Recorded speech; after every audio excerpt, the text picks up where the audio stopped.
Identifier, analyser, planifier, trader. Votre rendez-vous avec IG. Investissez avec les Turbo 24.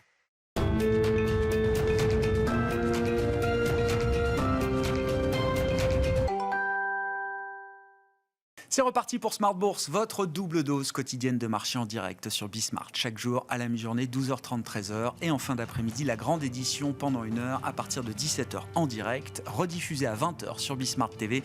Émission que vous retrouvez chaque jour en replay sur bismart.fr et en podcast sur l'ensemble de vos plateformes. Au sommaire de cette édition de la mi-journée, une semaine qui marquera la semaine de Nouvel An en Asie et en Chine notamment. Une semaine importante pour juger notamment des déplacements de population, c'est toujours un indicateur très suivi, pour comprendre l'appétit retrouvé du consommateur chinois alors que la réouverture sanitaire bat son plein. On sera donc attentif à ces schémas de consommation du côté du consommateur chinois dans les prochains jours et les prochaines semaines. En attendant, beaucoup de marchés asiatiques seront fermés tout ou partie de la semaine, à commencer par les marchés chinois qui resteront fermés sur l'ensemble de la semaine. À noter que Hong Kong réouvrira quand même jeudi pour 2 séances cette semaine. Et en attendant, les marchés actions en Europe tiennent les niveaux qui ont été atteints à l'occasion notamment de l'échéance de janvier qui se déroulait vendredi. Le CAC 40 tourne autour des 7000 points à mi-séance, sans tendance particulière, si ce n'est toujours un petit biais positif sur les actions européennes. Le plan de trading à suivre comme chaque lundi avec les équipes d'IG et Alexandre Baradez qui sera avec nous dans quelques instants en plateau, chef analyste chez IG. Et puis sur le plan des publications macro et micro, la semaine sera marquée par la publication de la première estimation du PIB américain pour le 4e trimestre. On attend un PIB positif, très positif, peut-être 2,5% de croissance en rythme trimestriel annualisé pour l'économie américaine en fin d'année. Et puis la montée en puissance des résultats micro avec pas mal de valeurs tech qui vont commencer à publier, plutôt dans la hard tech pour commencer, avec par exemple ASML dans les semi-conducteurs. Mais nous aurons également les publications de Microsoft ou encore de Tesla qui marqueront cette semaine aux États-Unis. Et puis démarrage en Europe et à Paris notamment avec la publication attendue de LVMH jeudi après la clôture des marchés européens.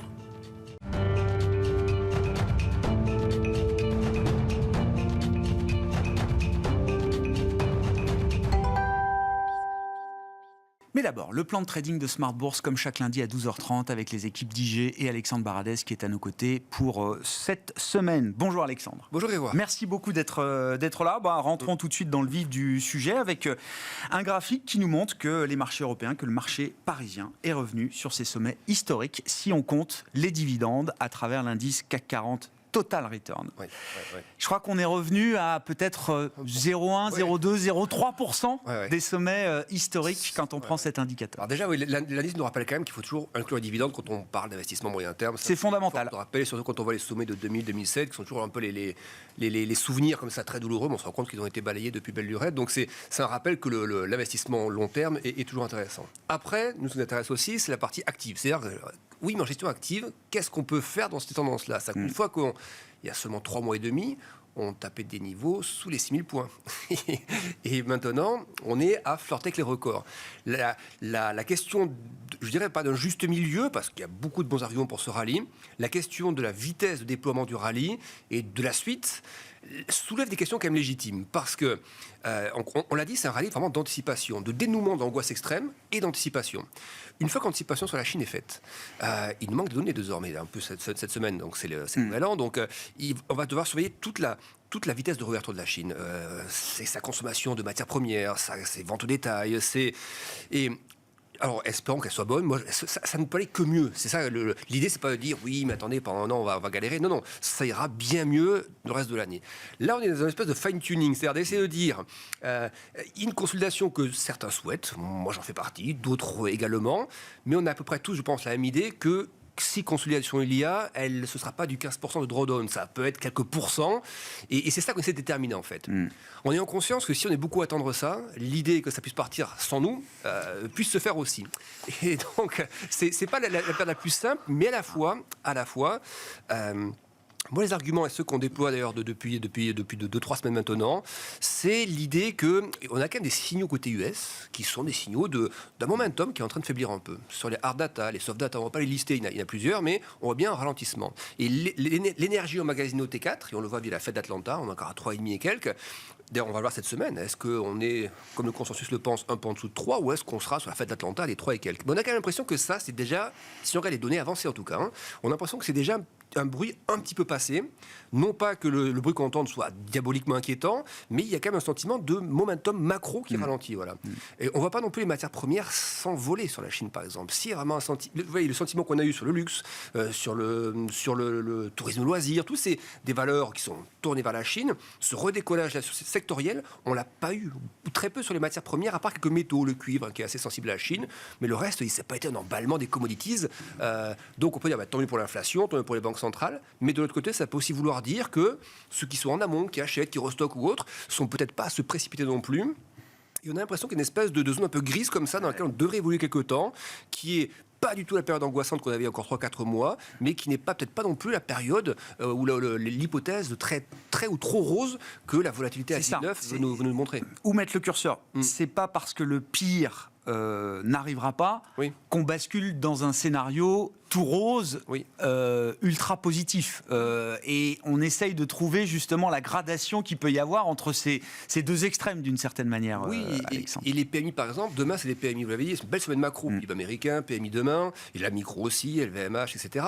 Mais les PMI demain, probablement pour l'Allemagne, devraient être un peu meilleurs. On l'a vu sur le ZIU, sur l'IFO, sur plein d'indicateurs, ça devrait aller mieux. La question, c'est quelle va être la réaction par rapport à ce mieux. Est-ce qu'un PMI, par exemple, le manufacturier allemand au service, qui recollait les 50, voire qui passerait un peu au-dessus, est-ce que ce serait 3% de plus sur le DAX, ou est-ce que ça fait déjà partie de ce que le marché a intégré? Et moi, je pense qu'il y a un petit peu un risque d'asymétrie. Ça, je ne suis pas convaincu, parce qu'on l'attend, je pense, ces bons PMI. On a vu d'autres indicateurs allemands nous montrer que ça allait mieux, donc les meilleurs PMI, on les attend. S'ils sont effectivement un peu meilleurs, où va être la réserve de hausse par rapport à ça? Et si en revanche, sur la ligne avec le consensus ou à peine meilleur, est-ce qu'il n'y a pas un peu d'asymétrie? Et j'ai l'impression qu'on aura un peu ça pour les earnings de la semaine, sur les LVMH qui ont beaucoup rallié. Côté US, c'est les pétrolières, par exemple, Chevron, Exxon, etc. C'est des valeurs qui ont déjà beaucoup rallié, alors qu'un Microsoft, qui est toujours en train de racler le fond, lui sera plus susceptible de rebondir sur une moins mauvaise nouvelle, alors que ceux qui ont beaucoup emmagasiné de hausse depuis 2-3 mois, eh bien, sont peut-être plus sensibles à des résultats qui seraient peut-être pile en ligne. Concrètement, si on regarde le CAC 40 cash cette fois, hors dividende pour la partie active, comme vous dites, Alexandre, avec une vue hebdomadaire, qu'est-ce qui pourrait être une zone idéale de consolidation? On est plusieurs à l'avoir vu, j'ai l'impression. Cette zone des 6006, elle est un peu parfaite, parce qu'en fait, on voit que les précédentes résistances de l'accélération l'année dernière qui avaient échoué avant de ramener le CAC plus bas, c'est à 6006 que ça a bloqué. Donc on casse ça, et donc on attend légitimement d'avoir ce qu'on appelle un pullback, en fait, de revenir sur cette zone-là. Il y a après des niveaux techniques, on voit l'oblique qui passe par le sommet de 2015, le sommet de 2020 avant le Covid. Vous reliez ça, l'oblique, elle passe pile à 6600 points. Donc il y a un peu de densité technique à 6006, et en résistance, c'est vrai que je les ai bien mis en surbrillance, rouge et violette, le haut de l'ancien canal et puis l'ancien sommet historique de 2000, c'est des zones costaud d'un point de vue technique. Donc le marché, encore une fois, l'aspect technique, il est intéressant à matérialiser, mais c'est pas lui qui va forcément déclencher le mouvement. Il faut qu'il y ait quelque chose qui donne envie au marché, aux algos, sur ces niveaux, en disant tiens, il y a du technique qui peut bloquer, quelle est la news, macro, micro, qui peut nous donner envie de prendre un peu les gains, d'attendre peut-être 6006 pour recharger un peu. C'est la zone idéale, mais comme vous disiez, ou comme vous laissez entendre dans le discours, c'est pas parce que cette zone, c'est la zone optimale et qu'on aurait tous envie de voir le marché retracer un petit peu de quelques pourcents, 5%, grosso modo. C'est pas pour ça que ça se passera comme ça. C'est ça. Il y a un risque que ça ne se passe pas comme ça. Parce que le risque que l'on a, et qui était pour nous un argument qui, quand beaucoup de gens étaient inquiets, on disait mais attention, les retracements vont être très faibles parce qu'il y a du cash. Il y a toujours ce cash que les gérants ont, la smart money dispose, et qui va revenir sur le marché. Et effectivement, le dernier retracement qu'on a eu, c'était en décembre. Souvenez-vous, on était monté à 6008 avant d'aller à 6004. Pour certains, c'est ça un dip. C'est-à-dire de lâcher 400 points, ça avait été une opportunité, et le flux avait commencé à revenir à ce moment-là. Donc, on a déjà eu 400 points. Là, le marché a lâché la semaine dernière près de 2% par rapport au sommet. Est-ce que c'est déjà un dip ? La question, c'est que si pour certains c'est un dip, effectivement, on va à 7004 en ligne droite et on dépasse. moi, je trouve qu'il y a de la réserve. Je continue de penser qu'il y a... Ou alors que si on navigue un peu au-delà de 7000, qu'on laisse penser qu'on repartira d'un coup, est-ce que ce sera un vrai départ? Moi, je trouve qu'il y a matière, il y a argument macro, et peut-être micro, on verra cette semaine, pour considérer que ça puisse un petit peu consolider dans la zone actuelle. Si on zoome encore un peu plus, avec une vue journalière du CAC 40, où est-ce que ça va se jouer, là, cette idée d'une consolidation jusqu'à peut-être 6006? À partir de quel niveau est-ce que ça peut se jouer, Alexandre? Déjà sous 7000. 7000, c'est déjà une zone où... le 6944 que vous avez à gauche, qui est l'ancien sommet de 2000, c'est lui, en fait, qui la semaine dernière avait verrouillé la partie baissière. On est venu chercher ce niveau, puis le marché a tenté de rebondir, il est toujours dans cette phase-là où il essaie de repasser un peu les 7000. Donc pour moi, c'est un peu la zone, si on commence à passer en dessous, techniquement, on voit qu'il n'y a plus grand-chose, donc c'est là que le 6006 peut s'ouvrir. Voilà, c'est la zone de vulnérabilité, on va dire ça comme ça, sous 6944, sous 6950, on va dire, voilà, là, il y a à peu près 300 points de risque. Mais c'est des risques, des opportunités, c'est le buy the dip. Là, c'est clair que, et si on va plus bas, évidemment, buy the dip encore plus. Là, la question, c'est de comment on construit le flanc droit, en fait. Le flanc gauche, c'est toute la phase de baisse. Est-ce que le flanc droit, il va être plus raide que le flanc gauche, plus rapidement repris, ou est-ce qu'il faut le consolider un peu pour justement avoir quelque chose après qui soit suffisamment dense sur lequel on peut bâtir un rallye plus soutenu? Moi, je pense qu'il y a matière à le consolider un petit peu, ce flanc droit, et 6006 serait une bonne zone d'atterrissage un peu optimale quand même. J'entends. Un élément qui perturbe aussi beaucoup d'investisseurs globaux, c'est la surperformance de l'Europe par rapport au marché américain qu'on observe depuis plusieurs mois maintenant, voire plusieurs trimestres. Beaucoup estiment que le marché américain reste un marché leader et que si les États-Unis ou le marché américain ne va pas si bien que ça, c'est compliqué pour l'Europe d'aller mieux. Pourtant, c'est ce qu'on observe depuis plusieurs mois. Mais c'est vrai que les catalyseurs sur l'Europe, il y a toute une série de facteurs. L'euro, très faible. Ça, pour les investisseurs étrangers, ça rendait les valeurs européennes encore moins chères, alors qu'elle était déjà peu chère par rapport à des multiples, dont on a déjà beaucoup parlé. Donc, multiples faibles, effet de devise favorable pour les investisseurs étrangers, plus une noirceur de scénario qui fait que toutes les statistiques tombées, en gros depuis 3 mois, ont été au-dessus des attentes. Donc l'indice de surprise économique, et on voit bien la divergence, les US ils sont en train de partir à la baisse en termes de surprise économique, nous c'est l'inverse, mais depuis 3 mois et demi, 4 mois. À un moment donné, les surprises, le marché, ça y est, il a entendu Scholz, il a entendu les scénarios moins négatifs, donc l'effet de surprise économique va moins être là. L'euro est plus cher aussi, on était à 0,95, on est quasiment à 1,10.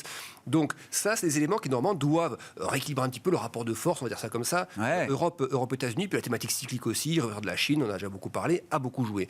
Donc là, effectivement, est-ce qu'on n'est pas un peu face à un début de revanche de la tech, ou en tout cas, revanche pas aussi explosif qu'on peut le penser, mais un rééquilibrage entre la value et la croissance.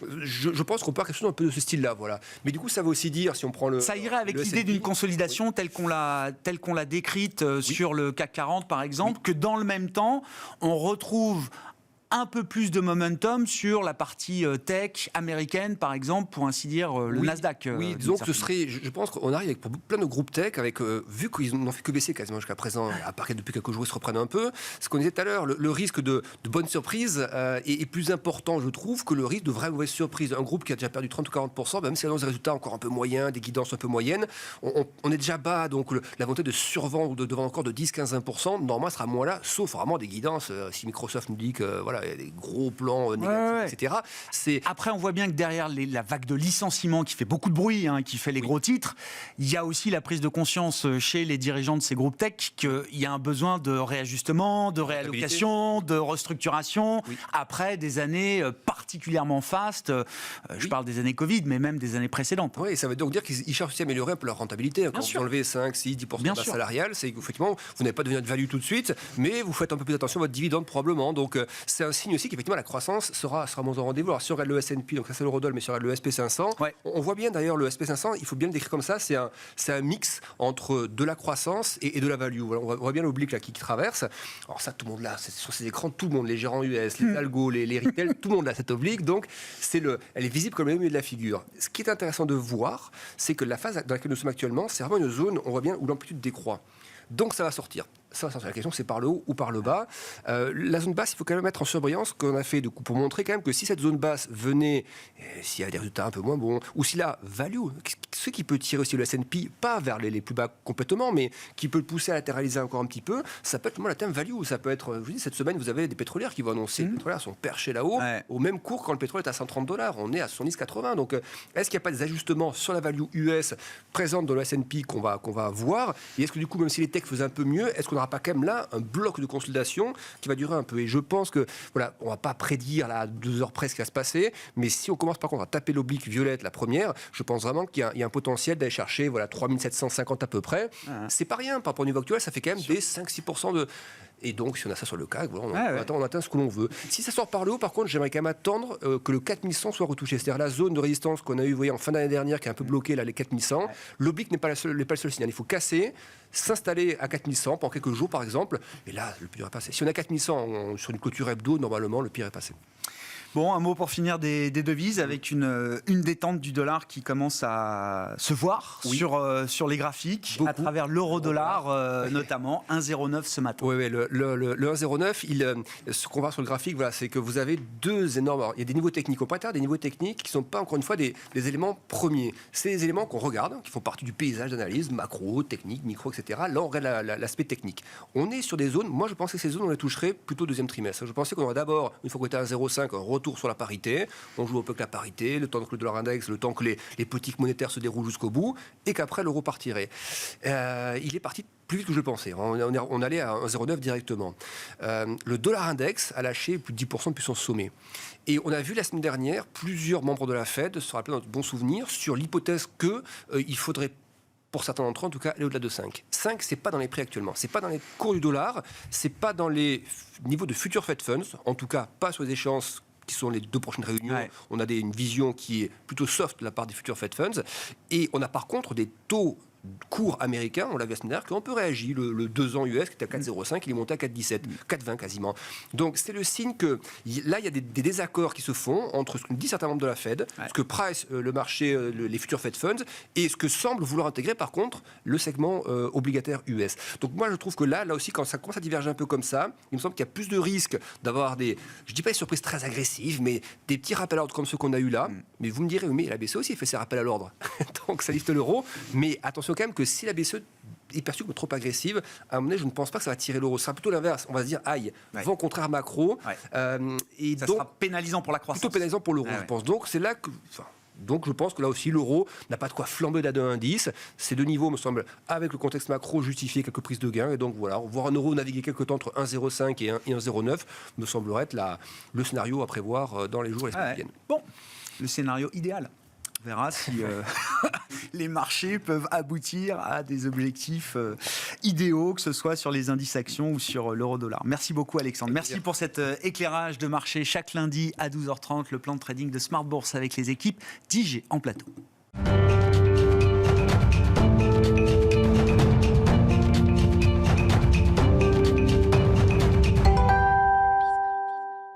Et on poursuit cette discussion sur le thème du dollar, notamment avec John Plassard qui nous rejoint en visioconférence, spécialiste en investissement de la Banque Mirabeau. Bonjour et bienvenue John. Vous avez peut-être entendu l'analyse technique d'Alexandre Baradez sur l'idée de la consolidation du dollar. L'indice dollar a déjà perdu 10% par rapport à ses sommets. Qu'est-ce qui explique dans les raisons macro, fondamentales, peut-être ce mouvement à la baisse du dollar qu'on observe depuis quelques temps, John? Est-ce que c'est un mouvement qui a encore de la place sur les prochaines semaines, les prochains mois, sur cette année 2023? Bonjour Grégoire, je partage ce qui a été dit techniquement juste avant, puisque on est dans une situation où effectivement, depuis quelques mois, on a des statistiques économiques qui sont meilleures en Europe qu'aux États-Unis. On le sait, une situation où la Banque centrale européenne doit rattraper son retard par rapport à la Fed. Évidemment, on n'arrivera pas au même niveau, mais on est quand même dans un cycle qui s'accélère un peu plus en Europe et qui se ralentit aux États-Unis. Et puis, dernièrement, on a eu les commentaires de plusieurs membres, notamment ce week-end, Klaas Knot, qui est un des membres de la Banque centrale européenne, a dit qu'il faudrait monter, la BCE devrait monter les taux d'intérêt de 50 points de base en février et de 50 points de base en mars, et ensuite continuer de monter les taux. Alors là, ça fait face à autre chose, puisqu'on sait que la Réserve fédérale américaine, actuellement, est en période de blackout. Qu'est-ce que ça veut dire? Ça veut dire qu'avant la réunion de la Fed, qui aura lieu la semaine prochaine, eh bien, il n'y a plus aucun membre de la Fed qui peuvent parler. Donc, on est dans une situation où, d'un côté, on parle d'une manière, en étant un peu faucon, un peu plus faucon, vous savez, le hawkish, et puis de l'autre côté, on ne parle plus.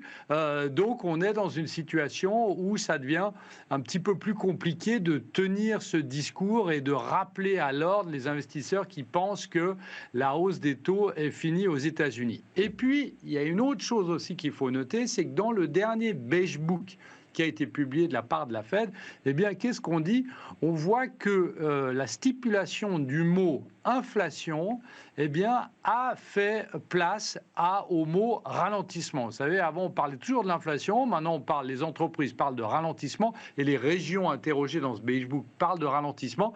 Qu'est-ce que ça veut dire? Ça veut dire que cette hausse de l'inflation semble évidemment derrière nous et qu'on est proche de la pause au niveau de la Fed. Et c'est ça qui est très important. Et je pense que ce qui se passe aujourd'hui sur l'euro-dollar notamment, et puis aussi sur le dollar, l'indice dollar, eh bien, reflète tout ça. Et puis, toute dernière chose, on n'a plus vraiment l'impression qu'on a besoin d'une devise refuge qui est celle du dollar, puisque au niveau, et c'est dramatique d'une certaine manière, mais au niveau de la guerre en Ukraine, on semble l'avoir intégré, je ne sais pas si on peut dire ça comme ça, mais et aussi au niveau de ce qui est du prix de l'énergie et de ce fameux hiver 2022-2023 où on devait avoir plein de coupures d'électricité, d'énergie, où on ne devait plus du tout en avoir, et donc ça semble intégré, et donc cette valeur, cette devise refuge n'a plus lieu d'être. Donc je pense, en résumé, qu'effectivement, c'est comme ça qu'on peut expliquer la baisse du dollar. Mais c'est même majeur si on regarde ça du point de vue de l'euro. John, je veux bien que le discours des banques centrales, effectivement, ait un impact et une influence sur le cours des devises. Et ça fait même partie des objectifs officieux, on va le dire comme ça. Mais bon, il y a quand même une communication très brouillonne du côté de la Banque Centrale Européenne. On verra ce qu'il en ressort le 2 février prochain, qui sera donc la première réunion de l'année pour le Conseil des gouverneurs. Ce qui est majeur, c'est qu'il n'y aura pas de récession en Europe, ou en tout cas en zone euro cette année. Le risque de non-récession pour la zone euro en 2023 est au plus haut, John. Oui, tout à fait, exactement. Et on voit que c'est un changement majeur. C'est en fait, alors que tout le monde en octobre, si vous prenez les sondages qui avaient été faits, notamment les sondages du Financial Times, un sondage avait été posé en octobre où évidemment tout le monde voyait la zone euro en récession, notamment à cause de la crise énergétique. Et bien aujourd'hui, on est en train de changer de discours. Le consensus est en train de changer de discours, ce qui est très important sur 3 raisons majeures. La première, c'est évidemment les prix de l'énergie, la baisse des prix de l'énergie qu'on a vu dernièrement. Après, les aides gouvernementales qui vont soutenir la croissance économique. Et puis, évidemment, la cerise sur le gâteau, voire plus grand qu'une cerise, eh bien, c'est la réouverture de la Chine. Et puis, ce qui est aussi très intéressant, c'est que, donc là, je parlais d'un sondage du Financial Times. Si vous prenez le modèle de JP Morgan, qui a 9 catégories d'actifs, qui passent des obligations de première qualité aux élections européennes, etc., vous avez 7 des 9 catégories qui passent en dessous de 50% en termes de prévision de récession. Donc ça traduit tout à fait ce que vous dites, Grégoire. On est dans une situation où il y a un changement majeur qui est en train de s'opérer, mais comme avec le dollar, on a l'impression d'une certaine manière que c'est le marché, le consensus qui est en train de dicter cette nouvelle donnée. C'est-à-dire que ce n'est pas le FMI, puisqu'on se souvient de ce qu'a dit le FMI, on se souvient de ce qu'a dit la Banque mondiale il y a quelques semaines de ça, voire quelques jours, qui nous disent qu'il y a un tiers de la zone euro qui va rentrer en récession. Il y a la moitié des économies développées qui vont rentrer en récession, et on a l'impression que ça s'est totalement mis de côté et que c'est le consensus qui fait son chemin et que c'est le consensus qui décide effectivement de ce qui va arriver, c'est-à-dire on ne rentre plus en récession comme tout le monde nous l'avait promis. Rien de tel que les prix pour faire varier le sentiment. Et c'est vrai que de ce point de vue-là, les prix ont pris le sentiment à revers, puisque les prix montent depuis des mois, et le sentiment est juste en train de changer. Bon, les moments de vérité sont devant nous de ce point de vue-là. John, un mot peut-être de ce qui se passe dans la tech, et notamment la tech américaine, mais globale, mondiale, avec des programmes de licenciement qui sont annoncés chaque jour et qui font beaucoup de bruit, qui font les gros titres de la presse financière, évidemment, à travers le monde. Comment vous analysez cette situation assez inédite pour la tech et les grandes entreprises technologiques? Est-ce que c'est simplement pour vous la correction d'excès passés, notamment des années Covid, ou est-ce qu'il faut imaginer peut-être que ça puisse être un indicateur avancé qui serait forcément négatif et qui pourrait se retrouver dans d'autres secteurs de l'économie? Alors, oui, à vos deux questions.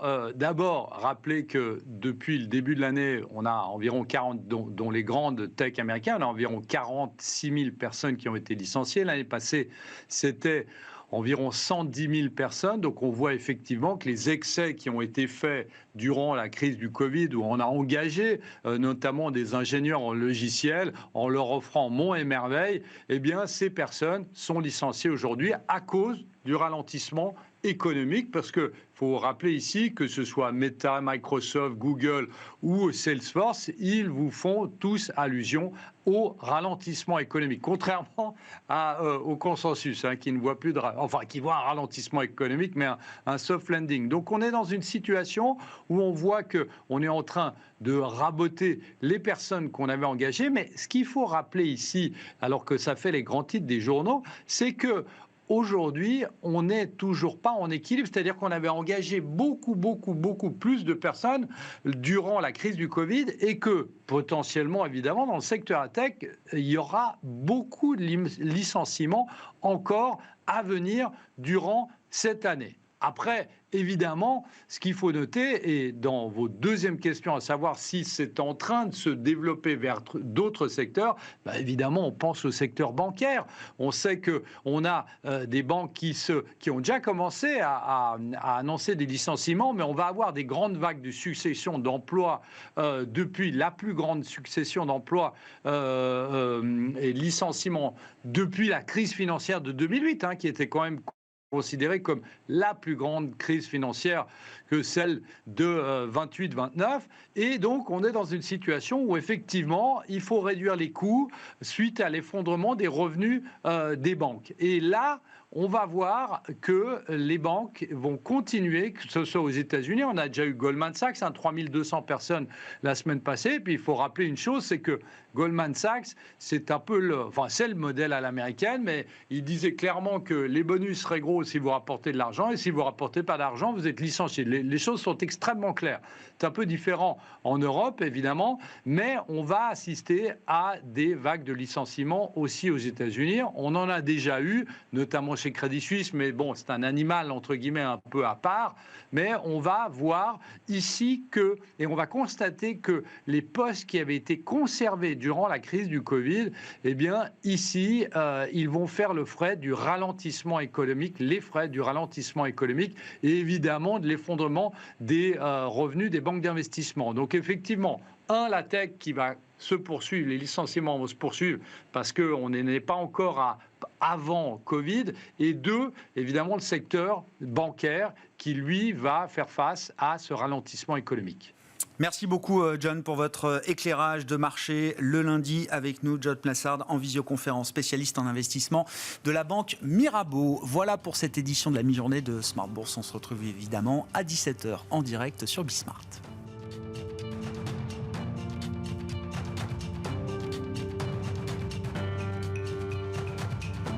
Identifiez, analysez, planifiez, tradez. Votre rendez-vous avec IG. Investissez avec les Turbo 24.